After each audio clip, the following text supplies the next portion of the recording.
Hello and welcome to another episode of the Balls Deep podcast. I'm joined by my co-host as always, John. How's it going? You all right? Hey, what's up? How you doing today? Yeah, I'm doing good. I just realized I keep every time you mention the name of the podcast, I automatically Just makes you giggle. kind of cringe just a little bit and giggle just a little bit as well. You know?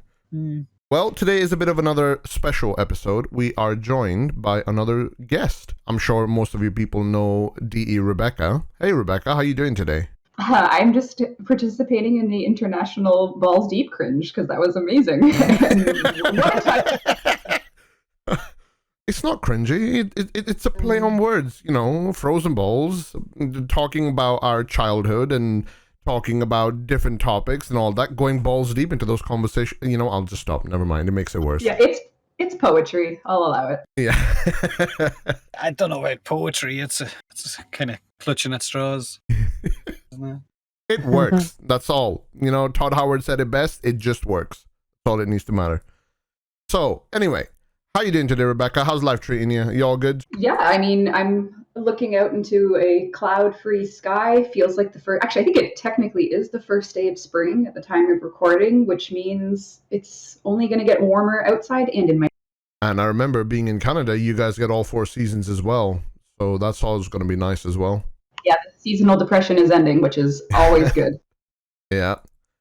So before we jump into the entire topics, what we usually like to do is just kind of do like a recap of all the events that's been happening around through the world and everything else. And there's this small issue around the world that's currently happening about a pandemic. I'm sure maybe you've heard about it, you know, the coronavirus.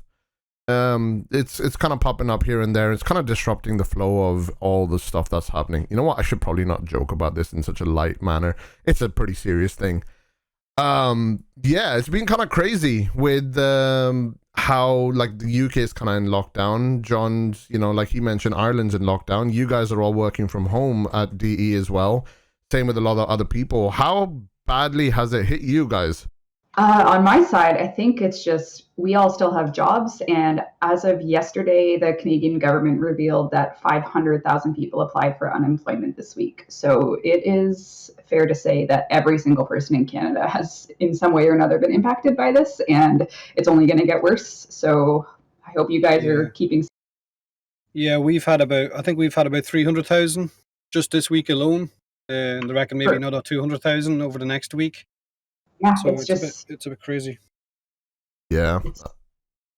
With my work, it's been insane. Absolutely no chill. People coming in left, right, and center. Like the military is actually getting involved in the UK to kind of keep people a little bit calm in terms of how they, you know how you hear those horror stories from what's it called, Black Friday, where people are fighting over televisions and everything else. It's the same thing here now with toilet paper.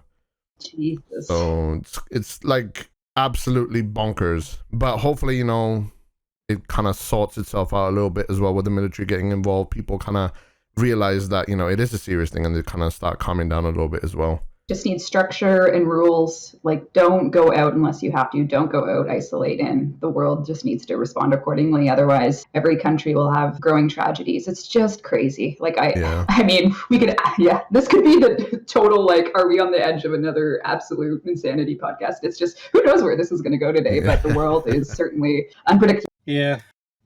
It's crazy. It's crazy no matter where you go. I'm sure in Canada you're getting it. I think we spoke to Scott. He said that he kind of could see it coming a few weeks in advance because he was keeping up with, I guess, politics and all of that. He had his wife picking up a few different bits and pieces, I guess, stocking up on groceries for at least a week and a half before, I guess, the shit hit the fan. Did you get a chance to pre-stock up on anything, or were you kind of caught in the mad rush when, I guess, you were all told to shut down?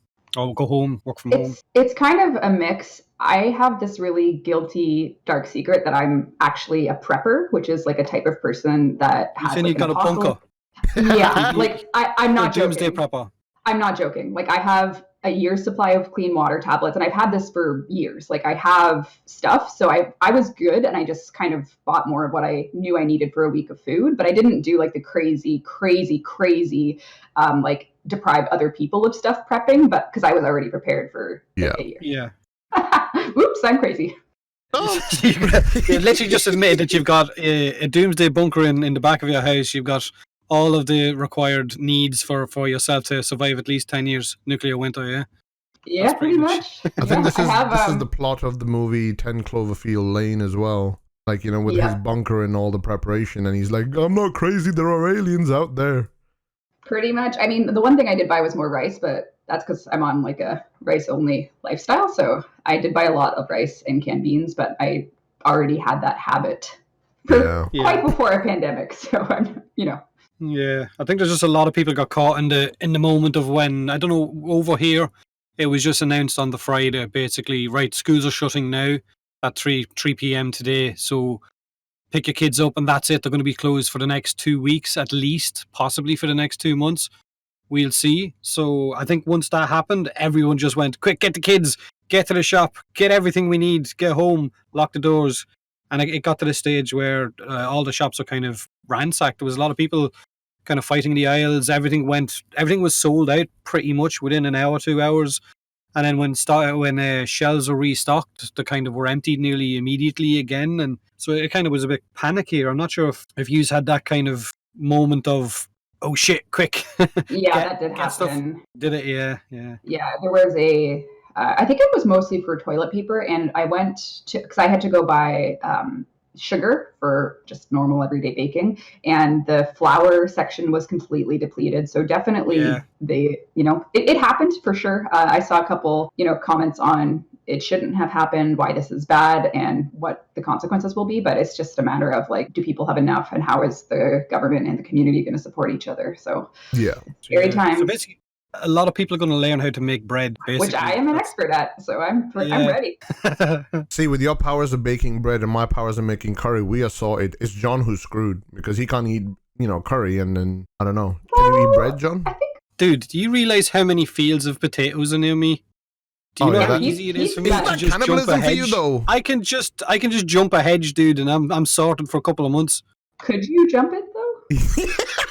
Oh, really? Is that how we're going? Okay. Get a piece. Aren't you shorter than though? But I could climb through. I could climb through a very small hole to get to this potatoes. Okay, if you want to go into like detail, I could go down on my hands and knees and crawl through the hedge. You can go underneath the fence. Yeah. Why go over when you can go under? Yeah. Honestly, that's how I live my life. So the Hobbit life chose you guys. Yeah. See, I wouldn't know about that. Yeah, sure thing. Hold on.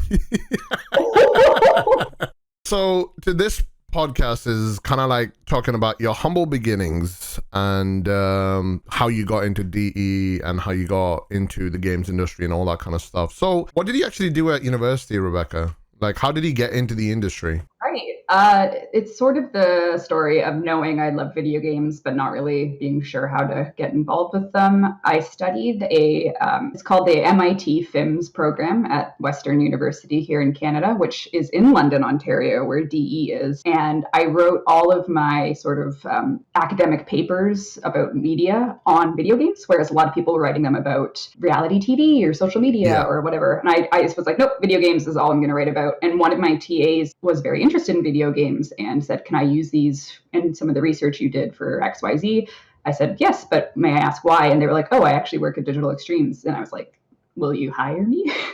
And then next thing you know, I sort of proposed what I could do as an intern. And I was like, I'll be an intern. I can do XYZ, where the sort of social media was kind of just picking up at the time. Like this was 2011, right? So if you can imagine. Oh, yeah. Right. So this is 2011. And I said, I could probably do all this and this. And then I just never left after January 2011. So I've been there for like 9 years and 2 months.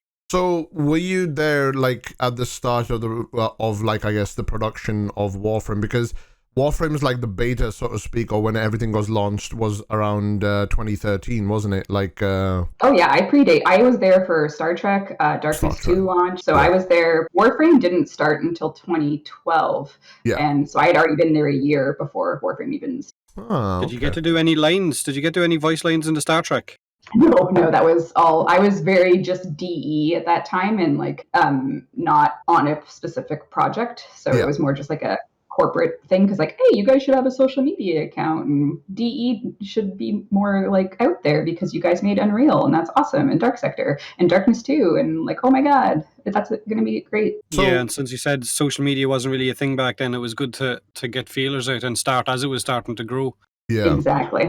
So when you did all of that work with DE and everything else, how did you kind of end up falling into, I guess, the social media side of, I guess, for DE and Warframe then? Like, was it a position that was kind of open and then they just kind of asked you to fill it because of your skill set that you already had? Yeah, I think it was really just because we knew with Warframe very early on that we were going to have to self-publish it. So once that mentality came across the small team working on it, it was like, we're self-publishing this. What do you do? So I just looked into basically every pillar of self-publishing that I could take and just worked on it. So everything from social to community infrastructure to support infrastructure to working with, and we didn't even have a web developer at the company. So I found a local team to work on our Warframe.com 2012 website and make sure that it could actually get public accounts on it. And how did people install the MSI, like all that crazy shit. So yeah. So like I remember when you guys first started off, like Warframe was a fairly small studio compared to how you guys have grown over the past like 7 years of development and everything else like that. I'm sure you must have done like multiple roles then as well, right? Like for example, in the case they asked you to do the voice acting for the Lotus and all that kind of stuff. How has that kind of role kind of expanded or evolved over the years?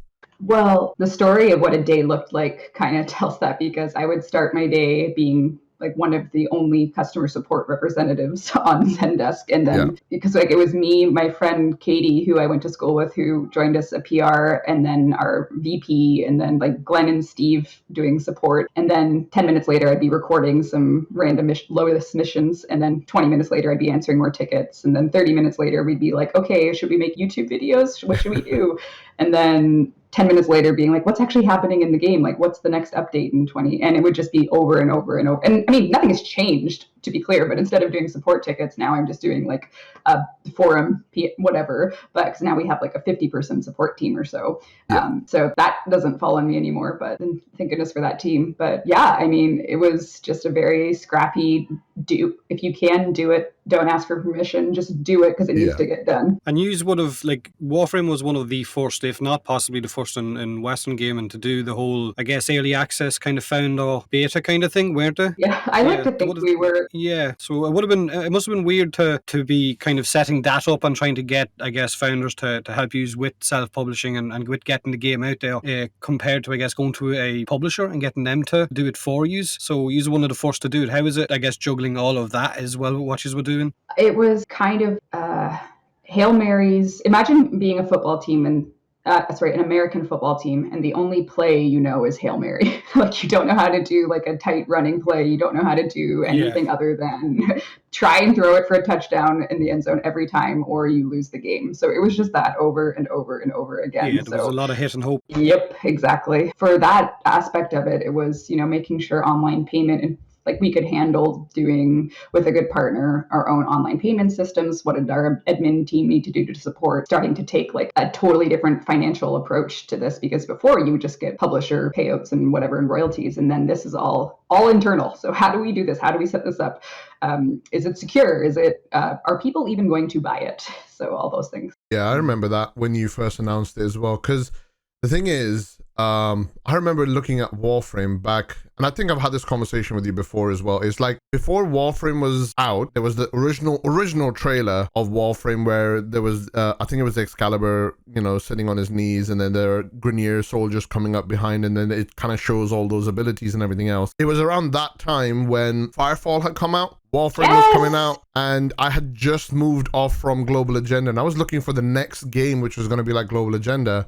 And I found Warframe and Firefall, and it was basically trying to figure out which game I was going to end up going with. And I was playing a lot of Warframe and obviously a little bit of Firefall as well. And I just kind of saw how different like you guys were doing your marketing, so to speak, and how Firefall was doing it as well. And then I saw that you guys announced your your founder package, or the founder system, so to speak. And then how that kind of kicked off as well, because people really, really liked the concept of the game, and it just kind of blew up, and everyone was like, yes, take my money. They were throwing their money at the screen. They're like, yes, take my money, let me support the game, let this be a thing. And I remember that day as well. And I remember when I bought the original founder pack, it was just a normal one because I was a university student at the time and I didn't have the money available. But luckily, literally 2 weeks later, I got paid from university. Like my maintenance grant had just come through. I was like, all right, time to upgrade and let's go from there. Priorities, yeah, geez. Well, that'd have been on the bill. I was on that as well, you know.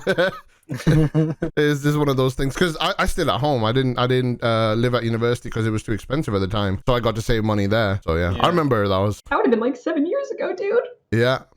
That's how long I've been playing. I've got like a lot of hours in this game. I don't want to say how many, but a lot. Don't look. Here's a question. When did Megan join the team with you guys? Because she joined you with the whole community management side as well, right? Yeah, it was summer 2013. So so it would have been summer-ish 2013. Her official start date was, I think, our first prime time stream was like a month or a couple months after she started. So it was very quick to get her on the team, get her playing, and then bam. How's your I guess your workload changed over the years? You know, like working at DE. Well, I know it's basically increased like tenfold because I've seen how you are at TennoCon. I don't understand how you have that kind of energy, but you know, like obviously your workload is increased, but how has that changed and your role at the company evolved, I guess, to kind of incorporate everything that has been changing, evolving with DE and Warframe? Like, to be honest, I do a lot of what I did that first day that Warframe's alpha went live, but it's just with a bigger team and more pressure. I don't know. Is it more or less pressure? Is it more pressure to be trying to save a company, or is it more pressure to be trying to maintain a 7-year-old game? I honestly don't think I could. I don't know. Like, it's. I guess with the size of the game growing, the community is going to grow, and so the outcry will always grow as well. So you have more people to try and keep happy, I guess. Yeah. Before it was keep our jobs, and now it's keep people happy. Yeah. So before it was keep yous happy, now it's keep other people happy, basically, is it? Yeah, and let me tell you, you can't control that version of that. There's no, but as like an empath human, it's just impossible for me to settle any day of my life since Warframe launched. It's like I have not unplugged in the, and you know what, we'll talk about this when we get further in the podcast. Okay. Last year was rough. Mm-hmm. I can imagine, it was. Because as content creators, we'd get some blowback, you know, but I can only imagine it's only a tiny percentage of what you would get at DE, you know, like, because not everyone watches YouTube videos, not everyone watches streams, whereas everyone who plays the game has access to the forums or has access to a different way, I guess, of venting their feelings in a way, you know. Yeah, and I mean, it was like, I think for me, the roughness came when I say like unplug and just dealing with the year. It really encapsulated. So basically, exactly what happened is my grandma passed, and it happened the day of the Game Awards and when we launched Empyrean. So then that happened, and then I came home to Empyrean really not launching well and having to take grievance time. It was just awful. And I don't think. You had to take grievance time at one of the times when it was, you needed probably all hands on deck, or probably needed more than anything, and said no one really knew what you had gone through. So it would have been incredibly. Yeah, it was brutal. It was, and that was only December, so it's like 3 months have passed, and I'm still like, okay, how do I cope with this? What do I do? But okay. On videos, whenever there's anything changed, patched, buffed, that, like, especially when Railjack launched in a rough kind of state, of course we got a bit of blowback as content creators, even though we've no kind of, I guess, control over anything. We only put the news out there and put the videos out there and stuff, so I can only imagine that we got a tiny percentage of what was vented back at you guys, and for you to get it vented back when I guess you were going through all of that, I can only imagine how rough that was. Yeah, it was crazy because we knew it was going to be like a rocky launch, and it was going to be like, okay, the first version of Empyrean's here. Let's launch it in the biggest platform we can so people know it's there, and then just not having it like mentally perform the same way that the 2 prior open worlds had, because basically it went 2017 Plains of Eidolon, 2018 Fortuna, and 2019 Empyrean, and it just the sauce.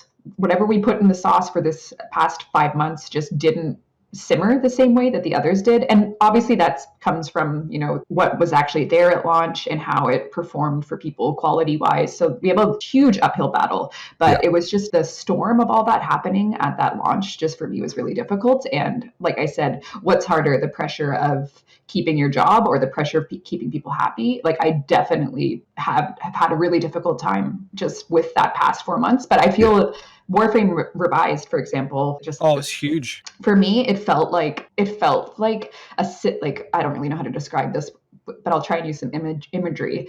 That update and what it meant to me just personally and what it meant to see it roll out and people like it, generally speaking, obviously there's no pleasing everyone. It just felt like I had come out the other side of the tunnel from like that December 12th date and what happened to me personally. And then coming out, it's just like, I feel like a different person, to be honest. Yeah, because like the mainline update and everything that went with the review update, like you said, you can't please everyone, but the overwhelming kind of the positivity that came out with it. Like I've when I released a video for it, that was the most positive video I had in about 6 months. Like the amount of comments by people saying, I had several comments of where it was literally just give us updates like this more often. I would quite happily take an update like this every year if it meant that it was kind of, I guess, refreshing things or revising things.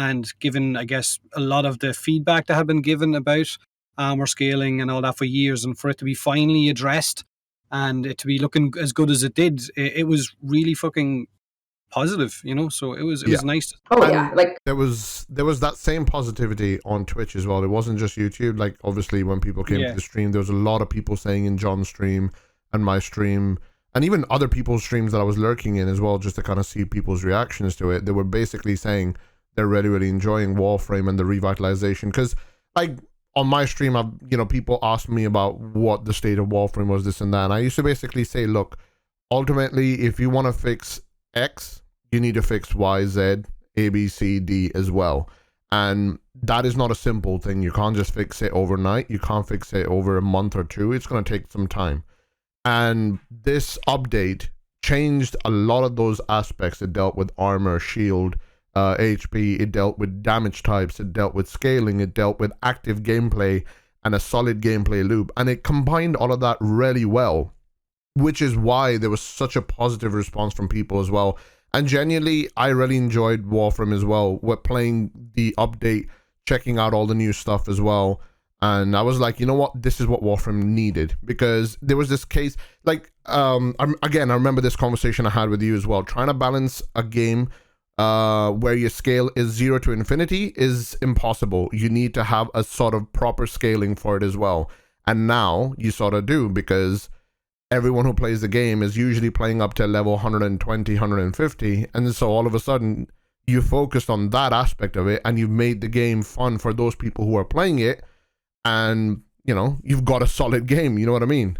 Yeah, it's housekeeping, right? It's you left something around the house for too long, and then eventually you get to it. I mean, me and my dishes would like to talk, but it's like, and I don't want it to sound like, because this is not the case, I don't need people, like, it's the community. When the community's happier, obviously my job is easier, and doing more things that makes the community happy is in the interest of not just the business, but just, me personally. I like to be surrounded by people that are positively and constructively engaged. And I think it would be bullshit for me to say like, oh yeah, like the version of Warframe where people are only happy and saying nice things about the game, that's not what I'm going for, nor is it what I think is realistic. But I think it's definitely something that, as far as the 7-year journey of the game goes, it's come in waves, right? Every year there's been a high and a low. So you just kind of have to measure out over time, like, what was the high of year X and what was the low, and how did we deal with both of those things?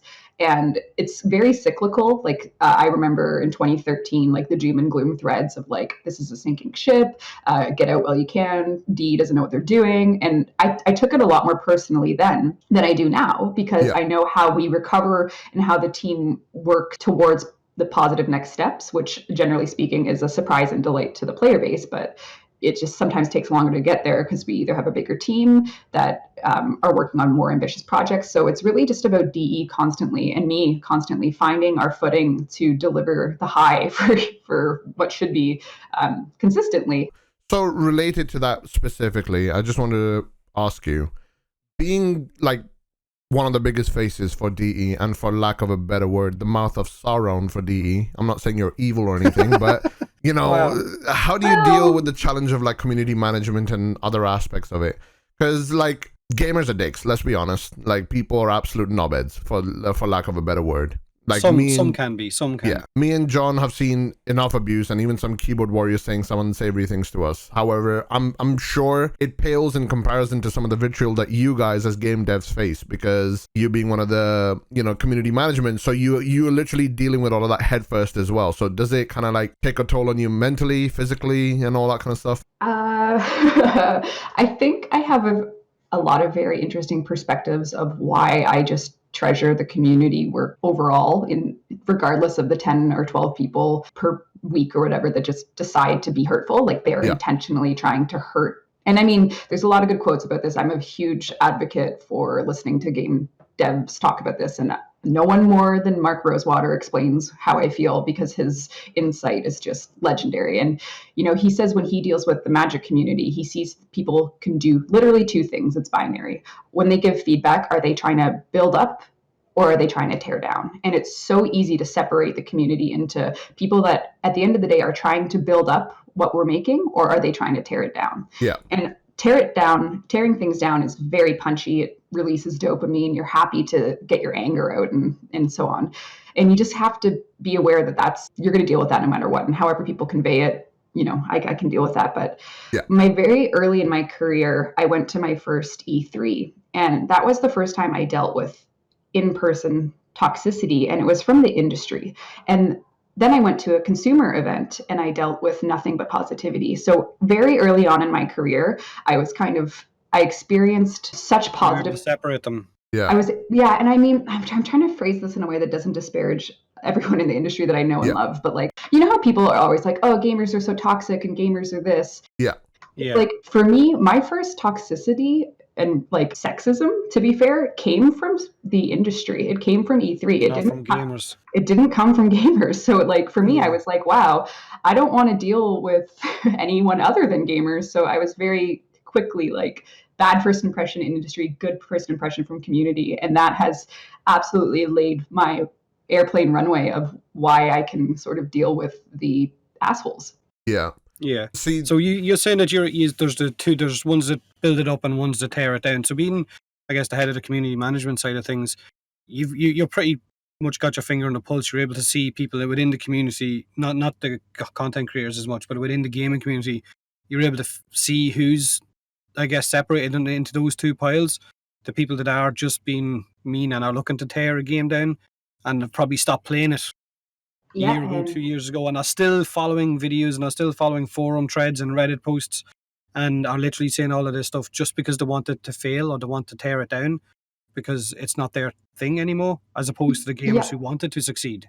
Yeah, it's very crisp and clean to see. I always try and measure before I do anything, and because we have such hands-on tools at the company, I'm really able to make measured responses to anything we do, because I can see who has or hasn't played it. I can see if you logged in, and I think you can immediately tell when someone writes 3 paragraphs about how angry they are with it, but you check and they haven't even logged into the game. You know what their goal is, and their goal isn't to make it better. It's to leave a path of essentially anger, and we have to do something to get them to log into the game, but they're not logging in, yet here they are giving us feedback on something that we just released. So why is that?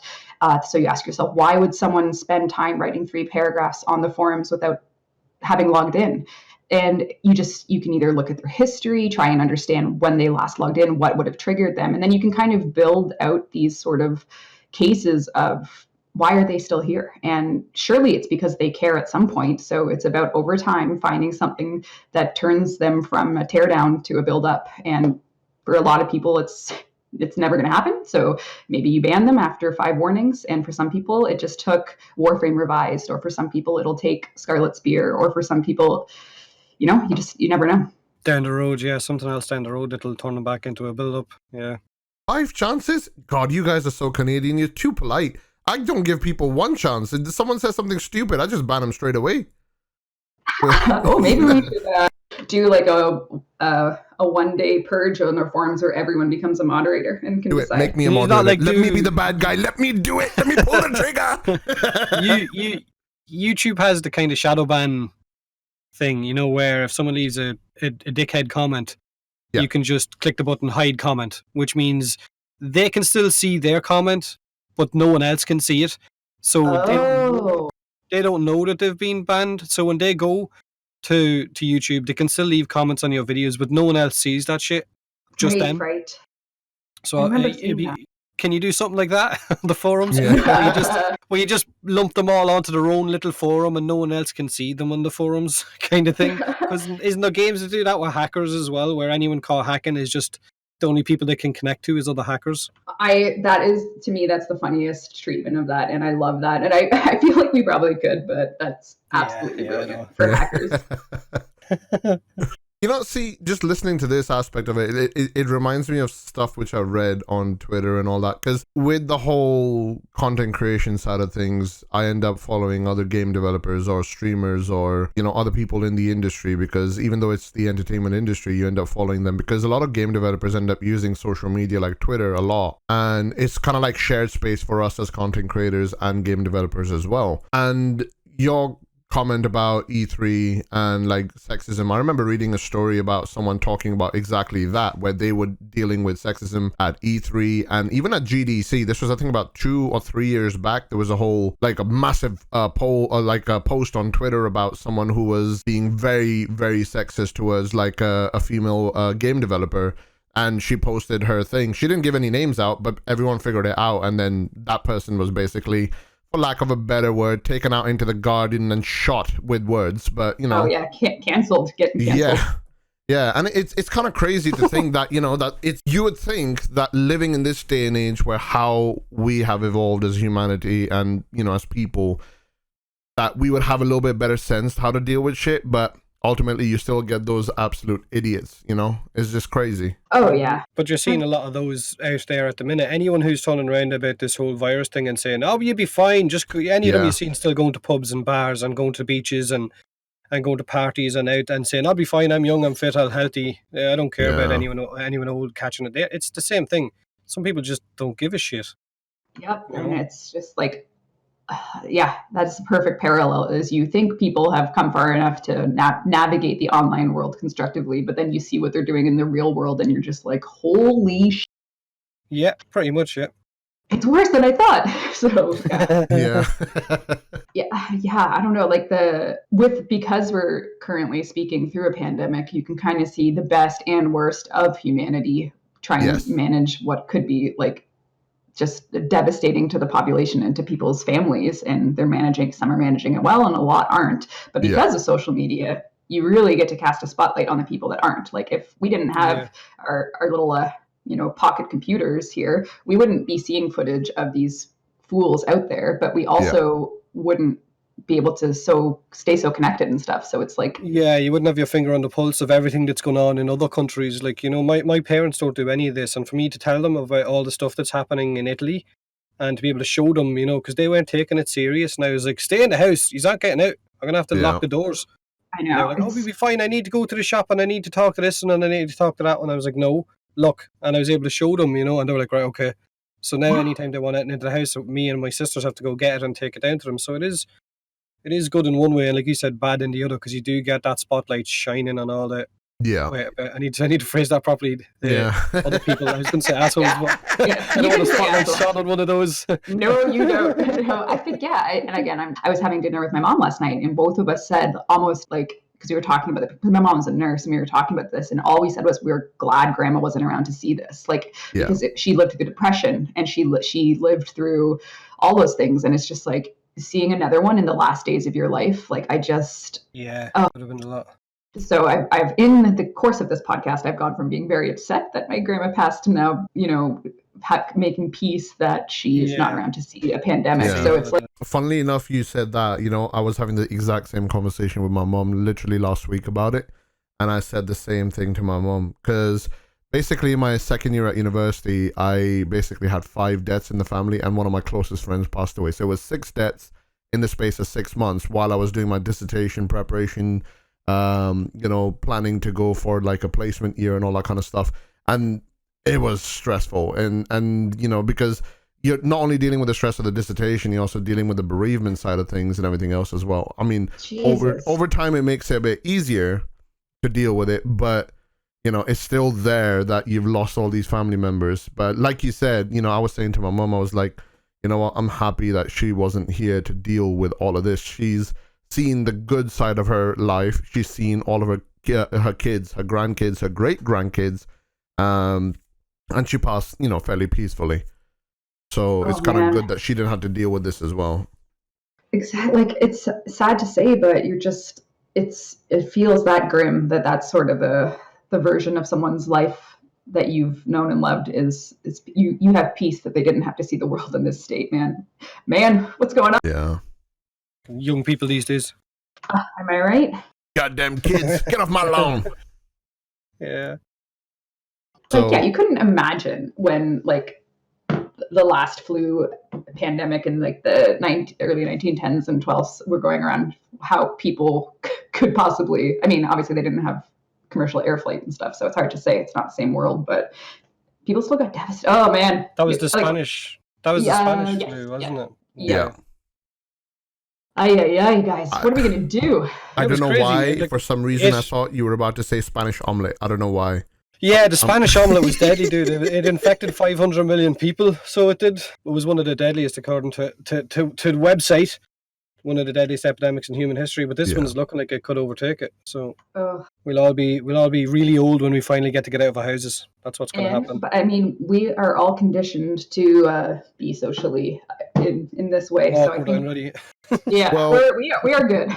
I will say one thing though. I think Ubisoft has had a lot of insight on this, because if you look at the plot of Division 2 and Division 1, we should all become Division agents. We should all become Division agents, and we're sorted. I got dodgy knee, dude. Is there like a Division agent pension I can sign up to? You can become RoboCop. You've already got your robot knees, so you can have like a pistol in your knee, in your thigh as well. I don't have them yet, though. I still have normal bollocks knees. Yeah. Bollocks knees. So developers, for lack of a better word, are basically celebrities, in their own right. Especially if you're in the public face of things, because you're dealing with people, you're dealing with, the gamers and all that kind of stuff as well. And then you guys started doing the dev streams as well, so that makes basically everyone there. You, first Steve, of its kind, Scott, I think. Jeff. Yeah, I'm pretty sure you guys were the ones that kind of pioneered the whole dev stream kind of things as well on Twitch, because I don't remember any other company that was doing that. So honestly, I'm going to say we were definitely early. I won't say first, because I know some listener will say, actually, the so-and-so team in 2011 did them. Oh, there's always that one actually guy, isn't there? Oh, yeah. I'm going to say we were the earliest, but we definitely have the most consistent and the longest run. Longest running. Most consistent and longest running. We've been doing them for 7 years. Yeah. So, how did you, decide that you wanted to do dev streams as well? Was it just basically a way of directly being able to show the community on everything that you were working day to day? Or was there some other kind of motive behind wanting to do those kind of dev streams? Yeah, because you used to do, was it a developer diary on YouTube first, was it? Yeah. Yeah, so then you changed that over to doing the actual live streams. Yeah, because it really came down to, in the practice, once my work got very practical, because before we had a community, my work was very, hypothetical. There wasn't anyone to engage with any of the ideas of how to do community work, because we didn't have a game. And then once it started building, I started to basically hone in on the idea of signal to noise, of how effective is it to respond to 800 individual forum posts with this exact same question versus do some type of biweekly broadcast that allowed a sort of what other devs now, even Division calls it their state of the game streams. Yeah. But we essentially were trying to do a state of the dev team, state of updates, state of, and just a Q&A that would take the most frequently asked questions and broadcast them out with a bit of fun and games on the side. So it was half promotional and half.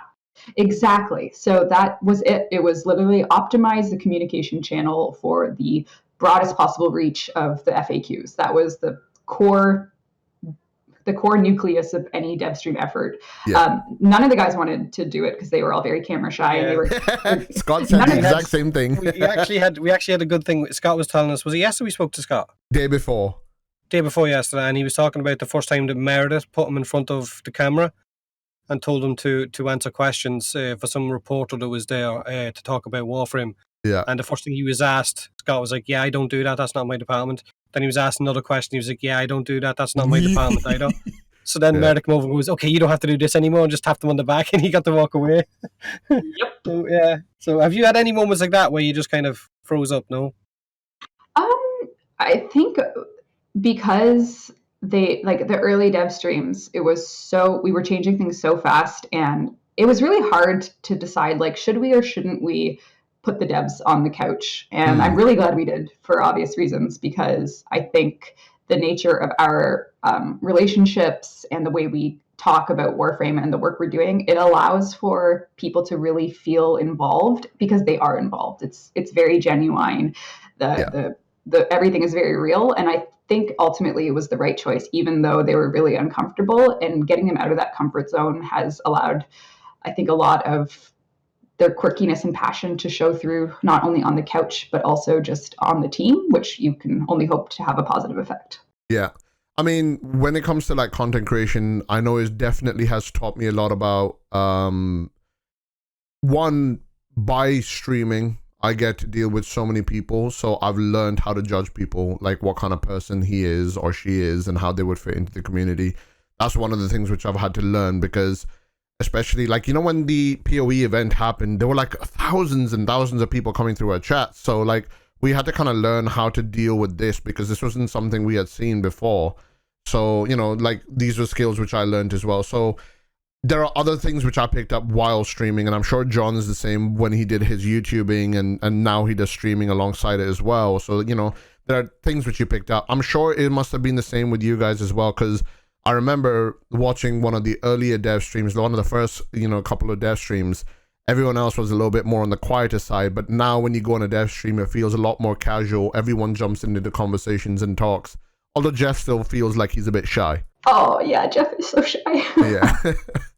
I think it's one of those skills which you just kind of get as well, I guess, you know, because you are sitting in front of a camera. Like, I remember the first time I turned my webcam on, I hated it. I absolutely hated it, you know, because I wasn't used to using it. And then eventually I got used to it. First time I did my broadcast, I hated my voice. Now I just kind of tolerate it. So, you know, it's just one of those things which I just kind of adapted to as well. And then obviously whatever I learned, I kind of incorporated it into the stream. And I'm sure when you started doing dev streams, you know, everything that you learned about streaming, because you guys do prime time, you do the Xbox streams, the PS4 streams, the Switch streams, and all of those skills that you learned via community management or dealing with people in real life or dealing with people online and all that kind of stuff, it allows you to kind of make those particular streams a lot more entertaining as well, and give the information that people are looking out for as well. Oh, yeah. I think our stream journey can kind of be summarized as we've never really learned from doing well, but we've learned from what not to do. So like every stream has improved because from a prior episode, we learned something else not to do. So it's like, okay, don't do that anymore. Don't do this anymore. Don't do that anymore. And then they've just grown from there. And the dev streams are as much of a information setting now as they are anything else. I still super enjoy doing them, and I'm really struggling with the work from home, what I'm going to do next week for our scheduled one, but we'll figure it out. Everyone on some kind of video conference call, live stream. Could you, like, I feel like that would be a disaster. Yeah, probably. Well, I know, like, well, if people like Carnage now are able to do their podcast, the What You Call It podcast, and they've all got the cameras, I'm sure there's a way to set it up, but it just might be awkward, I guess. Yeah, it's going to all be output from my work from home PC, so it's like... You know what you'll have to use? Scott in his shed with his whiskey. You'll have to use Skype. Yeah, we probably will have to use Skype. I don't know. I'll figure it out for next week. We're going to do streams starting Monday. So actually, the community ones will be fine, but it's just the dev stream that I'm like, oh, what do we... There is this one product which you can try using if you are thinking about doing dev streams from home. I think it's called Zoom. It's basically something that lets you use, you know, have everyone's webcam on and all that kind of stuff as well. Yeah, it has the lowest latency from what I understand. So we did sign up for that for the work from home stuff. So I mean, you guys will find out Friday what we do. Yeah. It'll be something. Does being a successful woman in the games industry have its own set of challenges that you had to face and overcome? How does it how does it affect your interactions with people in different walks of life as well? Ooh, the lady cues. I don't know. Like, I'll ask you guys honestly. I've known both of you guys for the better part of 6 or 7 years now. Yeah. Yeah. So I think because of that, you can probably you have a version of me that you've known since day one or close to day one. And I would say the challenges I've had to face always start at the superficial level of like, oh, Rebecca looks tired, or Rebecca this, or like, is she pregnant? Is she fat? And like those challenges are weekly because I stream virtually weekly. And I'm sure you guys don't get asked those questions. I've been asked if I'm pregnant several times, I'll have you know. Oh, my mistake. I've been asked that have I been eating too many takeaways? I'm like, no, that's just no, to be fair, we would as streamers, you get someone will just randomly show up in your chat and go, shit, you look tired. Yeah. Like, wait, who are you? I've never seen you here before. Exactly. You're tired. Like someone saw me yawn once on stream, but that's just because I work night shifts, so I end up having a really messed up sleep schedule. So even if I'm not tired, I will end up yawning once or twice on stream.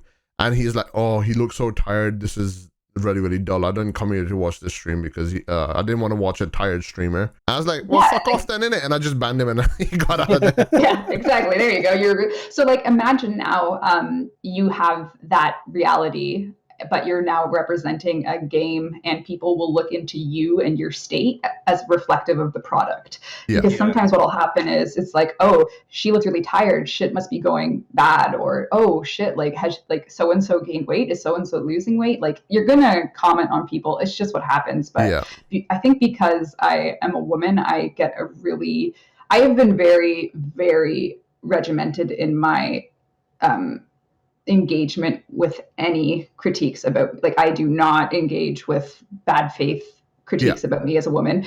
And I think long run, like, and again, you guys can tell me whether or not this is truth, I don't think I deal with as much sexism as other women do because of my tenure, because of my 7-year attitude and my way of doing things. I have managed to put myself in a situation where I feel I can deal with those critics swiftly in a way that they don't impact the work I do. I can say that 100%.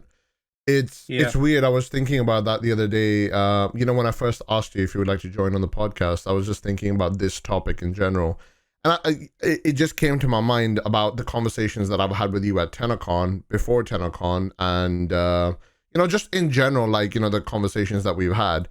And the one thing which has been always consistent is that you are someone who is driven, who knows what they want to do and how they're going to approach it. But you always have like the air of civility around you as well, in terms of you treat everyone equally in terms of how you deal with it and everything else. But at the same time, you don't take shit from people. And that's one of the biggest things, which is why it kind of makes your personality so strong, and why I kind of vibe with your personality a lot, because it kind of reminds me a little bit about myself as well, because I don't take shit from people, you know what I mean? And I think that's one of the reasons why I found it so easy to talk to you as well, and I think why we are so good friends as well because of that. I think that's actually one of the first things my wife said to me when she met. Like, my wife does nothing to do with gaming whatsoever, right? So she's completely out of the loop with regards YouTube, Twitch, gaming in general. And when I asked her to come to Canada for the DevStream 100, because I didn't want to go alone and I hate flying, and she wanted to babysit me.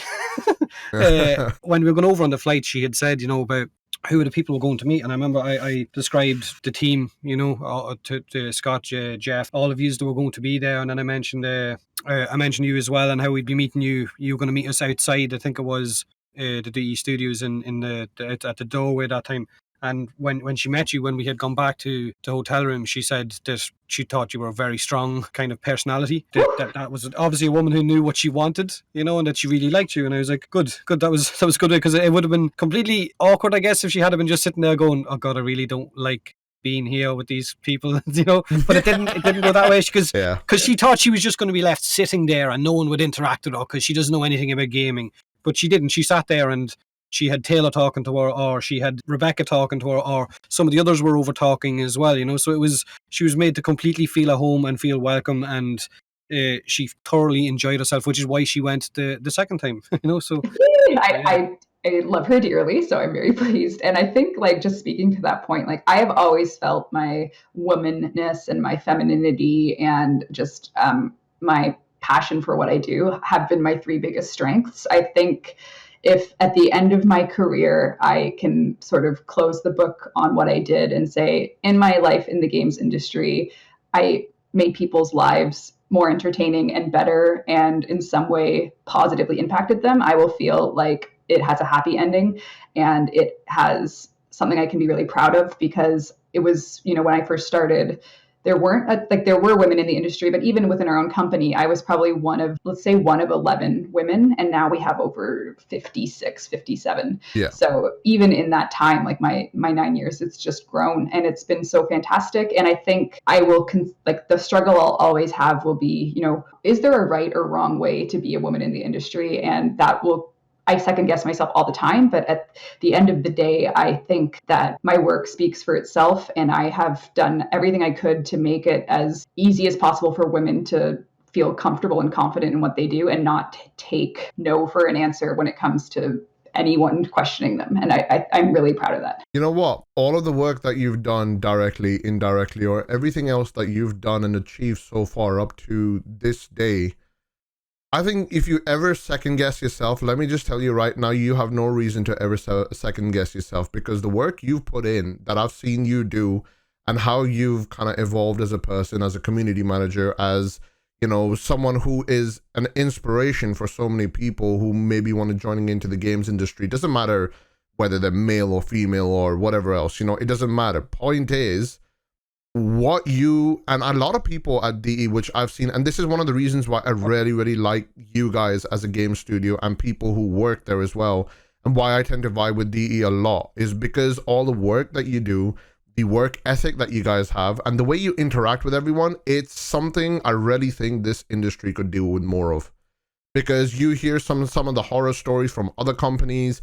You hear how some of the employees are treated. You hear about how you hear like a lot of bad things in the industry. You hear good stuff as well, but you hear a lot of bad things as well.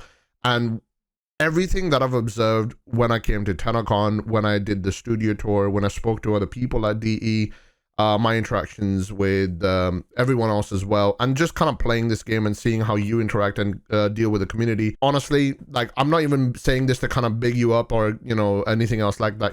I genuinely really think you guys have done an amazing job with it. I just hope it always stays in the perspective of we're doing it because we love what we're doing. And I mean, like, there's instantly, the second you say a good thing, you have, like, my mind immediately goes to, well, people won't accept that we've done good and fun things because we've also fucked up a lot. And it's just kind of in my mind, I can't ever separate any sense of pride or any sense of accomplishment from the work because of the rigorous documentation of our fuck ups. And for me, it's always going to be that struggle of like, okay, yeah, but they did this with a drop rate, or they did this, or they let this bug sit for a year. And it's just like, I don't know. It's very complicated for me. Yeah, but at the same time, you said that a lot of the time you have reacted to those fuck-ups. Yeah. Which is something a lot of developers don't do. A lot of them will just kind of go dark. There's been very large games I've played where there has been major changes made in an update or a patch where if it's a first-person shooter, the guns that were the best become absolute shit. And rather than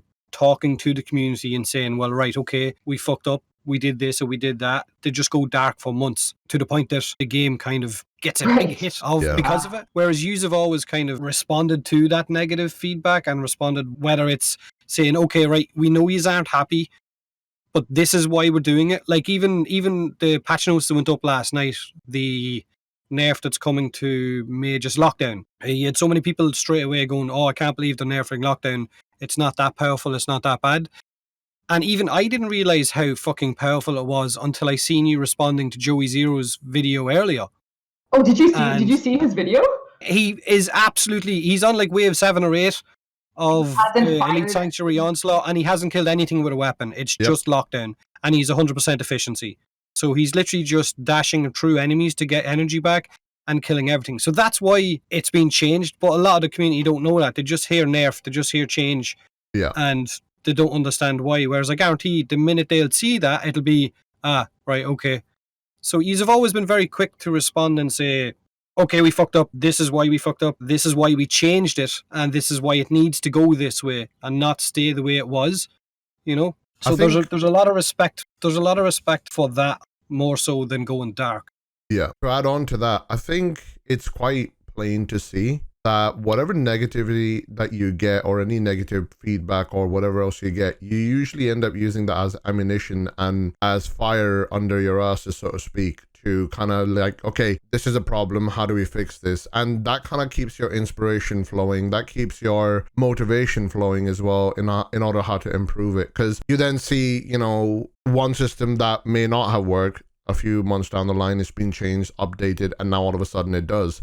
You look at all the changes that you've done with the recent mainline, and all of a sudden, so everything just kind of fits as a jigsaw.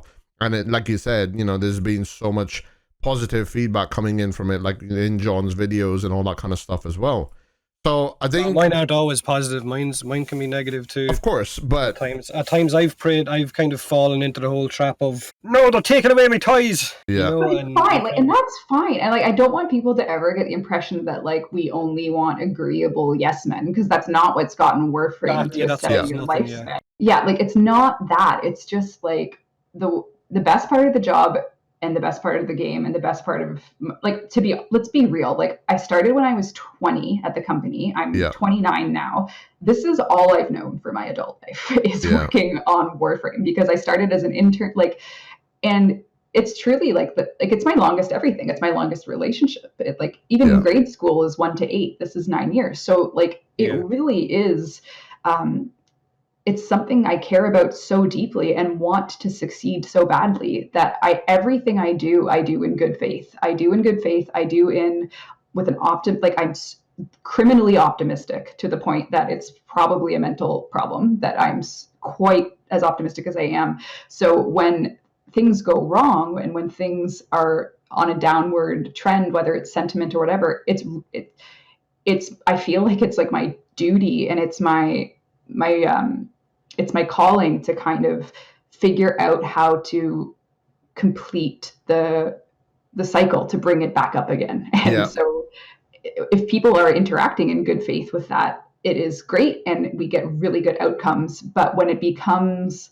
the flavor to operate in bad faith because it's for whatever reason being not only critical, which is fine, but being clickbait anger becomes the operating popular thing, it ruins the good faith of it all, and it becomes impossible to maneuver, because there's nothing I can do to interact with someone who's acting in bad faith towards this, because they've made up their mind about what their intended goal is. And everyone operates in good faith for the most part, but it's the ones that don't that really drag down productivity. They drag down. So anyway, that was again quite a long point, but it really, you just like, no one at the company wants anything bad to happen to Warframe ever. Like, that's just how it'd be. But if you've been playing for 7 years, it's okay to get bored and move on, but you don't need to drop a grenade on the way out because you're bored. Getting bored is okay.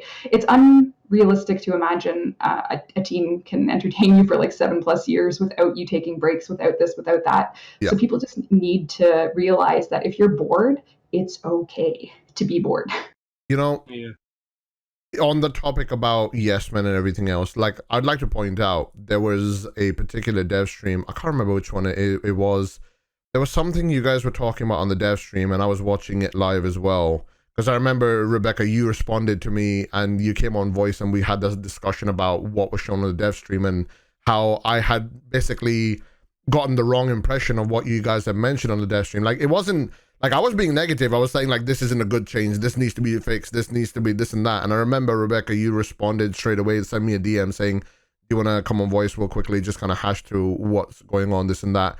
And like, I'm sure John's had instances as well in the past where, you know, he's had videos where it's been negative about, like, this is a problem, this needs to be changed.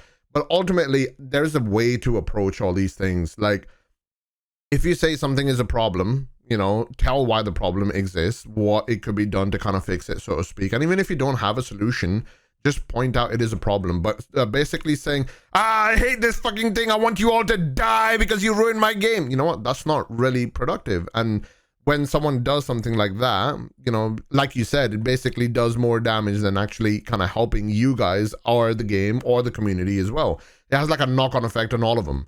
So ultimately, you guys have never really said, don't be negative where, you know, if you need to be, or if you have to bring up a point or something else like that. But at the same time, there's a way of dealing with it, so to speak. Totally. And yeah, I think my, if this was like an MMO, like my 100% optimism shield will forever protect me from faltering into like some path where I'm like, oh shoot, maybe like, yeah, it's fine. It's all good. Yeah. Generally speaking, like how can, and I mean, because my mom's in the medical industry, it's like, it's PR, not ER. And like some days it'll be like, oh yeah, we had a patient die. And I'm like, oh, right. That's what you're dealing with. And here I am like upset because of the, so I don't lose perspective. I have ups and downs, but I guess to circle it back to the initial question of like, is that attitude something that's more female? I don't know. Like, I don't know at all. I don't think it is. There's days where I've uploaded videos and they'll get nothing but negative feedback, or I get abuse, and it totally takes its toll to the point that you'll feel like just breaking down. And then you, like you said, you realize, hold on a minute, this is just small in the scale of things that's going on in the world at the minute, but you still think, shit,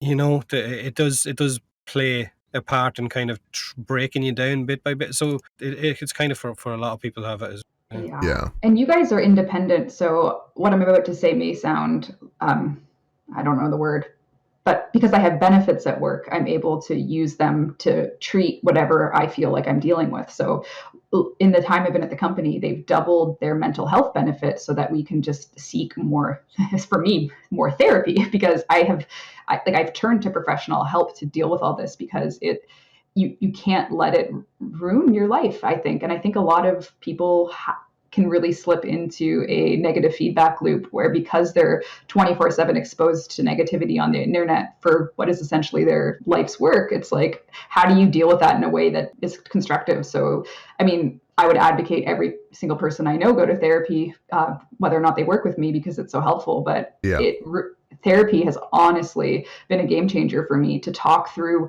my complicated relationship with my job, because it's like, okay, you're seeing online abuse 24/7. If you were a server at a restaurant and every single customer told you you fucking suck and everyone at your business is lazy and stupid, like what would you do if that was in real life? And we deal with it in real life. It's just online. So it's been really helpful for me to be able to seek professional help to deal with all that, because otherwise, I'll be honest, my therapy is one channel that I have on my Discord, and is by far the only good thing that comes out of my Discord. It's on the media tabs. It's the Pets and Doggos channel, where people basically post pictures of their pets, their animals, and all that kind of stuff. I think you can see that channel. It's like towards the bottom. And honestly, whenever I have a shit day, I look at that channel and oh my God, it's the best day. My day just turns around. Oh Lord, it's beautiful. Yeah, it's literally the best thing that comes out of my Discord. I'm not gonna lie. Everything else can be a bit of a cesspool, but yeah. Oh man, I saw that dog microphone video and I sent it to Danielle on Friday. It's so good. Anyway, I mean, I told you guys this was gonna get dark, so I'm just hoping. Fine. I was hoping you were ready for it. So. I'm ready. Yeah. I've had these kind of conversations over pints before with friends, because we got a little bit tipsy and we kind of got a little bit more open out about it. I nearly said Frozen was born dark, Dale. That's racist. Nearly said it. I'm pink on the inside just as much as you are. You're a beautiful soul. Don't you listen to him. Exactly. No, he's not. Don't tell him that. Rebecca said I'm beautiful. Rebecca said I'm beautiful. That's all I'll hear now. Hey, I squatted you, Frozen, so that's all that matters. Yeah, that is true. What? I joined her on the dev stream and I trolled her live on the dev stream. What have you done with your day today? Wait, you did that today? No, I didn't do it today. I did it a while back, but shut up. So here's a question. When it comes to representing DE to the player base, which is what you'd kind of like do day to day, versus representing DE on a stage or to another company, or like say a GDC or whatever else, what's like the difference on how you approach those? Like, do you call us losers behind the scene as well? Oh, hell yeah. Yeah. You hear that? Mom call me loser. Oh no. It's okay, you're a beautiful loser. Exactly. See, it's all part of the same adjective stream. I was drinking water, you twat. I did my first GDC talk in 2018. I went to my first ever GDC. I did a talk on community stuff, and it actually was voted one of the top 50 of that year. So I actually made it into the GDC deck of cards. And then I was like, okay, I beat GDC. I don't need to go anymore. Because like I went, I did my talk, got high enough. Finish at the top. Finish in the top 50. So I made it onto the That's pretty sick. annual. Yeah, so I was like, oh, okay. So did you get like a full deck of cards sent to you, or with everyone that was on it? Oh, you did? Oh, cool. Wow, that's pretty cool. Actually, Dean, our multimedia guy, got one for me, and I think I got one as well. I'm trying to remember, but either way, he is the sweetest soul. He put the card in like a picture frame for me and gave it to me like as a present in addition to everything. So it was really sweet.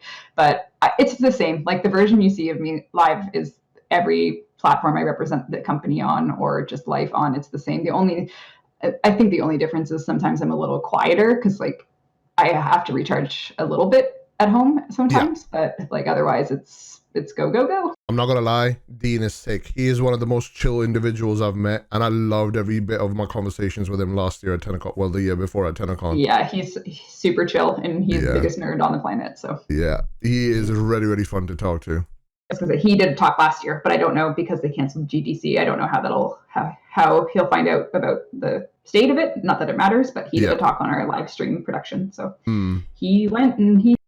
So, Forbes 30 under 30. This is a massive deal, Rebecca. When you first found out about it, how did it make you feel?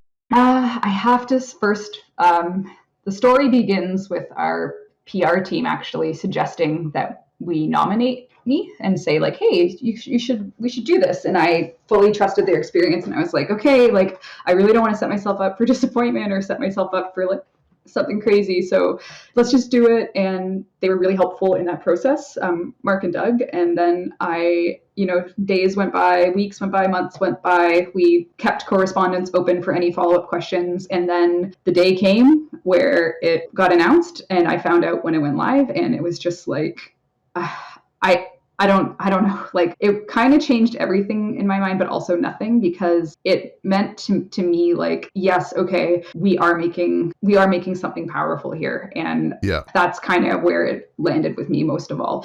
And then waiting to buy the magazine to give to my dad, to give to my mom, to give to like, like the first person I told wasn't Twitter, it was my mom, like, and I called her, and like, I'm really grateful that was a thing that happened. And what I've done since then, let's be real, I'll circle back. It happened, I think, December 4th, and Empyrean launched 8 days later. So it was a week of highs and a week of extreme lows, because we also all know what happened the day Empyrean launched. Yeah. So it was not, but if you look at the timeline, I was lucky enough that like my grandma knew about the nomination, and she knew about the list. So very happy about that. But December was absolutely insane.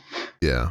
That's a huge, I guess, thing to have on a resume, right? To have on like your history in gaming. Like you were talking earlier about how when it's all done, when your timeline with gaming is all done, you want to look back and say that you achieved making people happy and all that sort of stuff. So to have that on it, that you made the Forbes 30 under 30 is a huge fucking check mark, right? It's a huge tick mark on the end of your I guess your history of gaming. So yeah, congrats on that.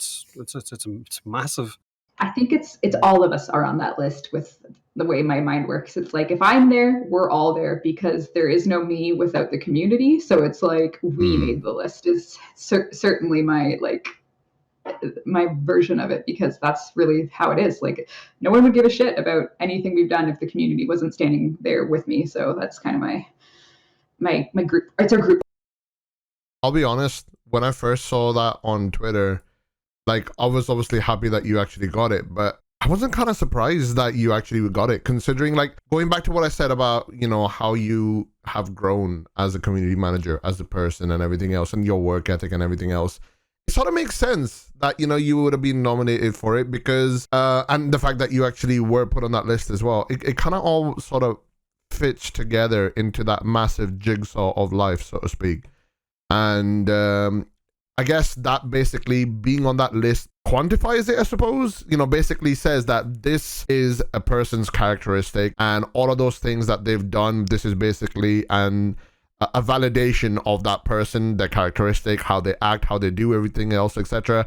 So it basically cements it all together, and that's how it comes to me in my mind, so to speak. You know what I mean? I mean, I appreciate that more than you'll probably ever know, but it definitely feels like it's just, you know what? I guess it's just because you never really. I've always lived in this Warframe bubble where it's like my Warframe bubble is this. Yes, I play other games, but like I don't stream other games. I don't, my little bubble is like. It's scrappy and it's built on the backs of us who needed it to succeed to sort of survive professionally. So when other people kind of get close to it, I get really scared because I'm like, oh, like so to see the outside world, for example, Forbes, like recognize it, it makes it feel it's just a different feeling.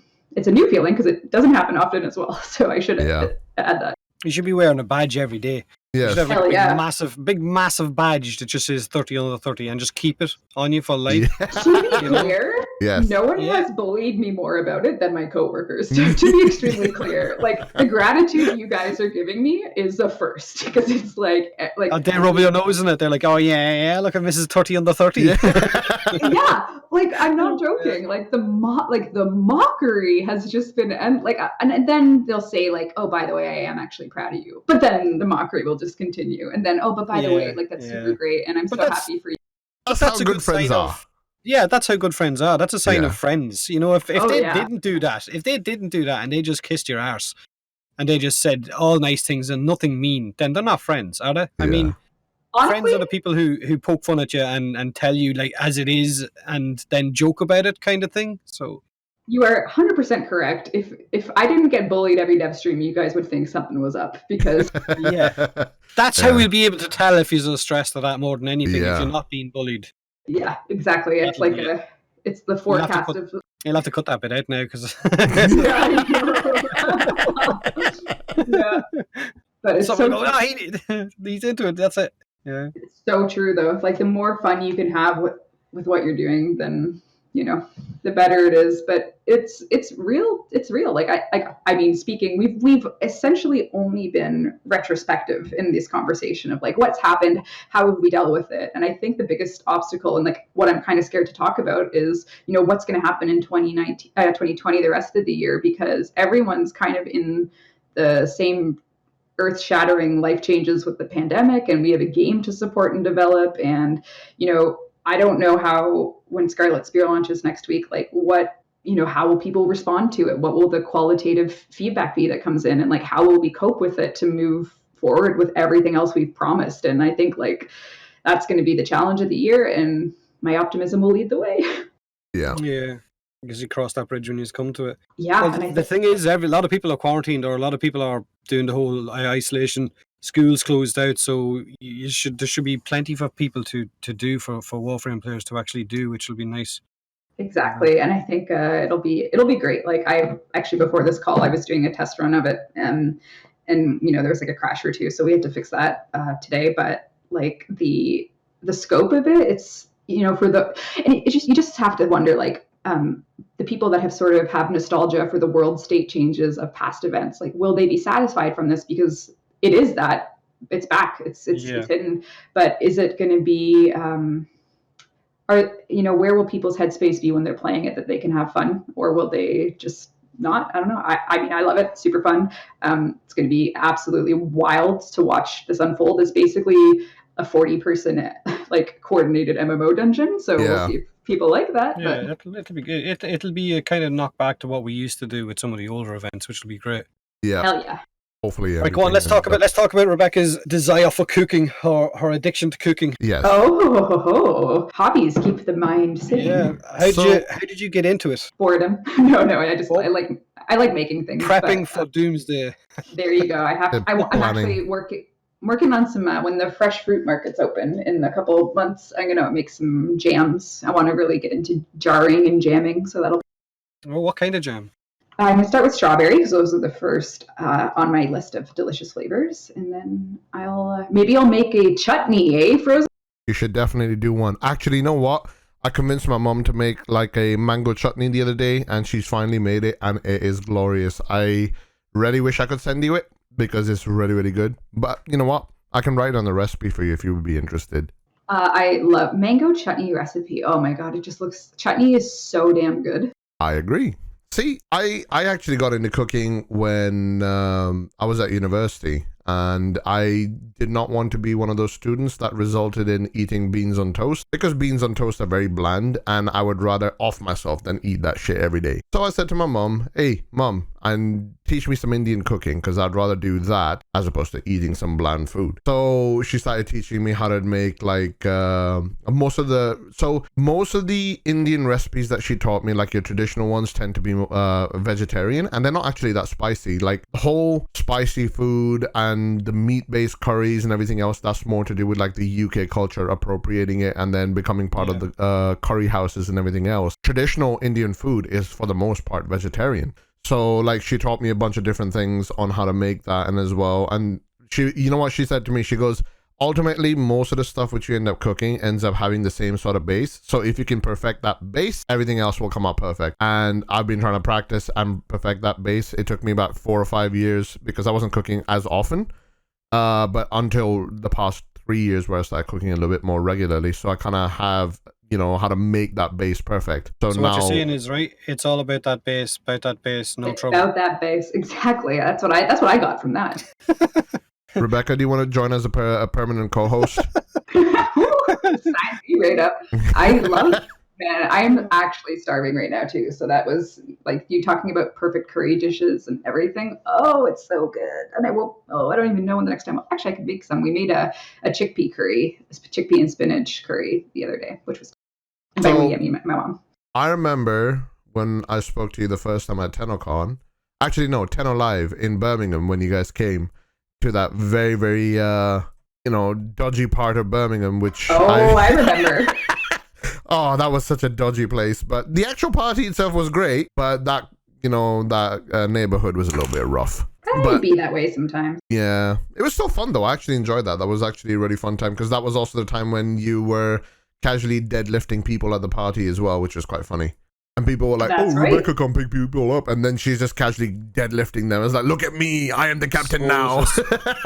Yeah, I'm actually using this quarantine as an opportunity to get extra jacked. So we'll see how that goes. Nice. That was, we talked about curry there. Yeah. So basically people in my community started asking me about curry recipes and all that kind of stuff. And I was like, you know what? You guys asked me enough. I'll just write it down and I'll make a Google document and you can have it. And every single time they would ask me, I would forget. I would say I'd do it, I'd forget. It took me a year to finally start writing the recipes down. So I've actually put down 2 or 3 different recipes as well. I mean, if you want that recipe document, I can just send you it. How loud do I have to yell? Yeah.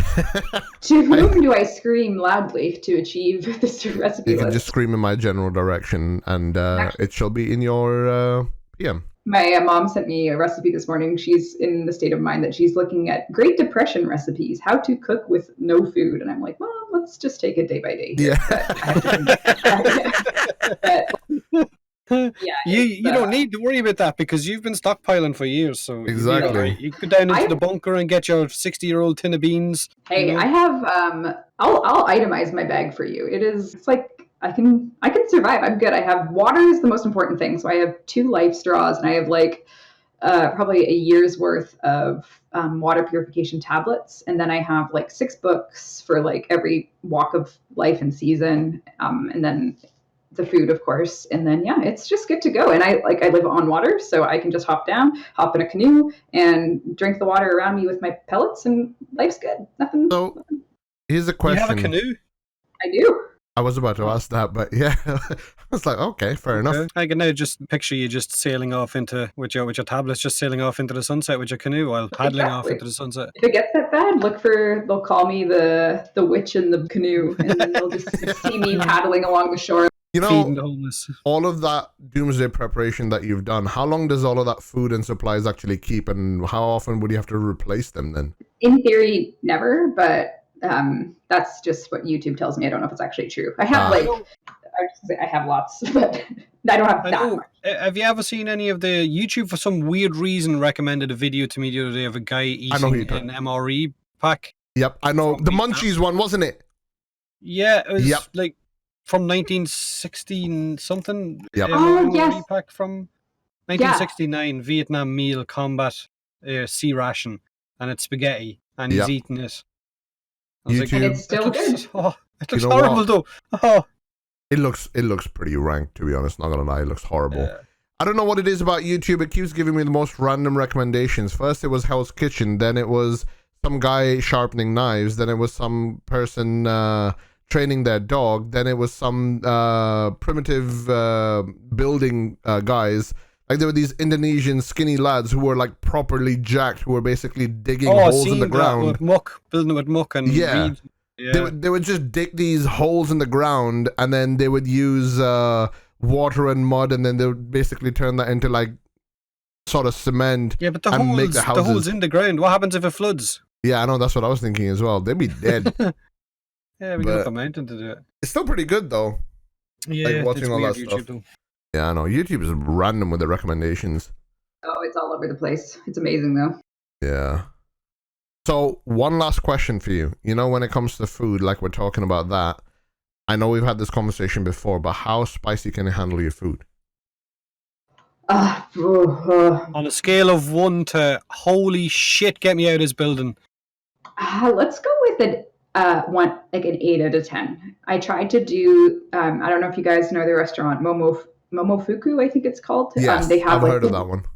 The world's hottest noodle. I ordered it and I took 5 bites before I gave up. So that was like a 10 out of 10. So I could say I could do like 8 out of 10 probably. That's quite respectable. That's actually really, really good. You know what? I used to actually grow my own Ghost Naga chilies for the longest time, I think, when I was in university. Because one of my friends who I used to play Battlefield 3 with had his own chilies. And I asked him to send me some seeds. And I started growing them. And I grew them for about 4 years. And then eventually I just kind of got sick of growing them. I was like, you know what? This is going to be the last batch. And then I'm done with this. Because it became a hassle for a while. You were being a little plant dad. That's so cute. Yeah. Yeah.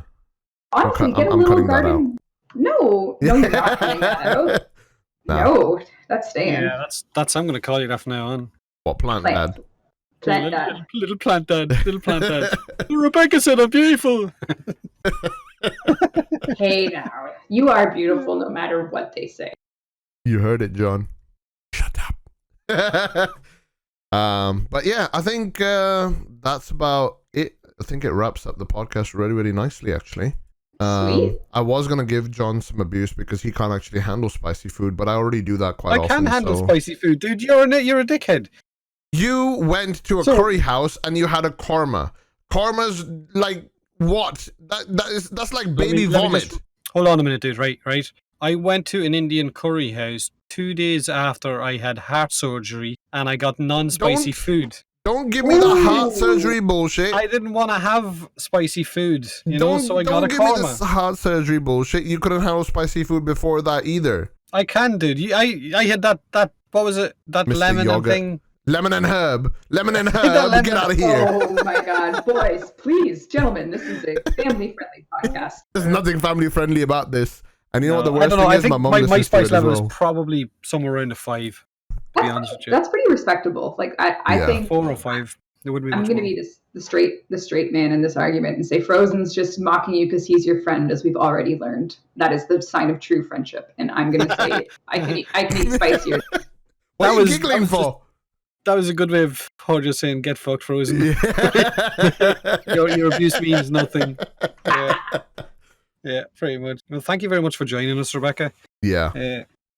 Well, thanks for inviting me. This was like better than my therapy sessions, guys. I was about to say that. I was literally going to say that earlier. I was like, this whole podcast is just one big therapy session.